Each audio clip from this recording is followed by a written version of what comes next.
Hey everyone, welcome back to Corporate Decoder. Today we're diving into a report from PetStar, a big name in truck manufacturing. We'll see if they're driving towards success or hitting a few bumps in the road. It's more exciting than it sounds, I promise. It's like watching a really slow but important car race. Before we start, if you appreciate getting straight insights from corporate documents, make sure you're subscribed.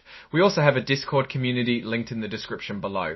This is an 8K filing, which is basically a quick update a company sends to the SEC, the government agency that watches over businesses, about important things that have happened. It's like a corporate breaking news bulletin. Let's talk about executive pay. It's always interesting to see how the top bosses are rewarded. This report mentions that the Compensation Committee, which is a group of people deciding how much the executives get paid, approved some long-term performance cash awards. These are like bonuses for doing a good job over a few years. These are called LTIP cash awards. Here's where it gets juicy. They've recalculated the total compensation, the total amount earned for the top executives. Let's look at a few names and numbers. First up, RP Fight. His total compensation, that's everything he made, is about $17.3 million. A big chunk of that, $5.1 million, came from these incentive plans, these bonus plans.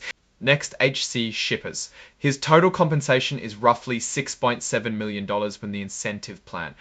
Now, let's switch gears to something called the CEO pay ratio.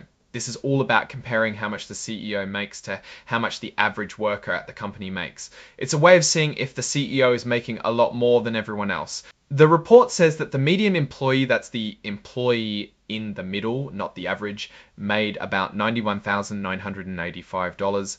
Meanwhile, the CEO's total compensation was, as we said before, $17.3 million. That means the CEO makes 89 times what the median employee makes. So for every dollar the median employee makes, the CEO makes $100.89. It is worth remembering that some employees might be part-time. Now let's talk about the annual meeting, when all the shareholders, the people who own part of the company, get together and vote on important things. One of the main things they vote on is who gets to be on the board of directors. These are the people who make the big decisions for the company. The shareholders voted on a bunch of different people to be directors.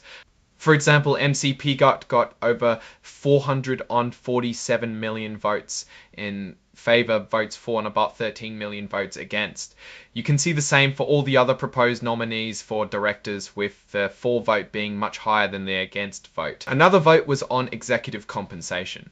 This is like a thumbs up or thumbs down on whether the shareholders think the executives are being paid too much or not enough. The shareholders voted for the compensation plan, with 430 million shares voting for and about 27 million voting against. That means that most shareholders were okay with how the executives are being paid. They also voted on who should be the company's independent auditors. These are the people who check the company's books to make sure everything is correct. Again, the shareholders overwhelmingly voted for the auditors, with 465 million votes for and 20 million votes against. Finally, there was a vote on a shareholder proposal about golden parachutes. These are special payouts, large benefits packages, and bonuses that executives get if they leave the company. It's a way for the shareholders to vote on whether the amount they receive on being terminated is excessive or not. This proposal did not pass. About 145 million voted for it and 311 million voted against it. So the majority of shareholders didn't think there needed to be a special vote on these golden parachutes.